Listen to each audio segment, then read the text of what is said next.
వేములవాడ పట్టణానికి సంబంధించిన రైతు వర్గానికి ముందుగా శుభాకాంక్షలు తెలియజేస్తున్నాం. ఎందుకంటే వరి ధాన్యాన్ని బాలనగర్లో మా చైర్మన్ గారు, వైస్ చైర్మన్ గారు, మా కమిటీ సభ్యుల ఆధ్వర్యంలో, కాంగ్రెస్ పార్టీ నాయకుల ఆధ్వర్యంలో పెద్ద ఎత్తున ఇక్కడ ప్రారంభోత్సవం చేసుకోవడం జరుగుతుంది.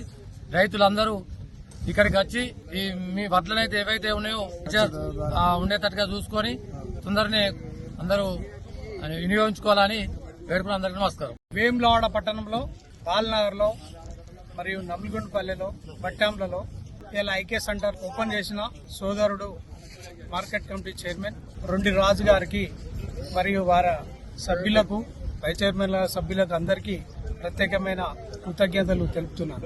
ఎందుకు అనంటే కాంగ్రెస్ పార్టీ అంటేనే రైతాంగం కోసం పనిచేసే పార్టీ ఇలా కాంగ్రెస్ పార్టీ.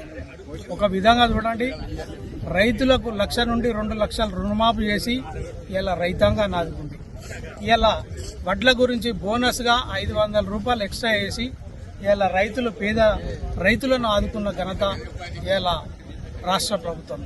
పెద్దలు ముఖ్యమంత్రి గారు రేవంత్ రెడ్డి గారు, స్థానిక ఎమ్మెల్యే ప్రభుత్వ పాల్ శ్రీనివాస్ గారి ఆధ్వర్యంలో ప్రతి ఐకే సెంటర్ వినియోగించుకొని ప్రతి రైతు గింజను ఇలా మార్కెట్లో తీసుకొస్తే ఇమ్మీడియట్లో ఇలా ఆఫీసర్లకు ఆదేశాలు ఇవ్వడం జరుగుతుంది.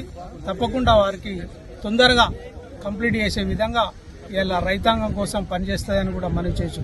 ఎందుకు అనంటే పోయిన 10 ఏళ్లు ఇలా రైతాంగం అరిగోస పెట్టిన ఘనత పోయిన ప్రభుత్వాలది.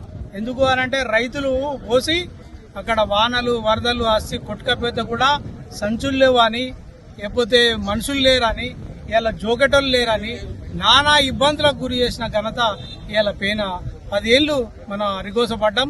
ఆ విధంగా కాకుండా రైతాంగం కోసం కష్టపడి రైతాంగం కోసం ఇంకా పూర్తిగా కోతలు కూడా కాలేదు.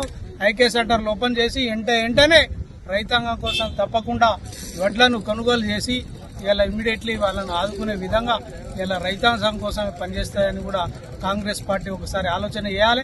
ఇలా ప్రతి విషయంలో ఏ చిన్న విషయం ఉన్నా కూడా, ఏ విధంగా ఉన్నా కూడా ఇలా చైర్మన్ గారు ఉన్నారు, వారి సభ్యులు ఉన్నారు. ఎవరికి ఫోన్ చేసి ఎవరికి ఏది చేసినా కూడా అధికారులను ఆదేశించి అక్కడ రైతాంగం కోసం అక్కడ నిలబడి తప్పకుండా కొనుగోలు చేసే విధంగా వారు చూస్తారు అనే భావన చెప్తూ రైతులను ఎప్పుడుగా కాపాడి రైతుల డెవలప్మెంట్ కోసమే ఇలా కాంగ్రెస్ పార్టీ ముందంజలో ఉంటుందని కూడా మనం చేయొచ్చు. ఈ కార్యక్రమానికి వచ్చిన మా కాంగ్రెస్ నాయకుల సోదరులకు, సోదరిమణులకు ప్రతి ఒక్కరికి ప్రత్యేకమైన ధన్యవాదాలు చెప్తున్నాను.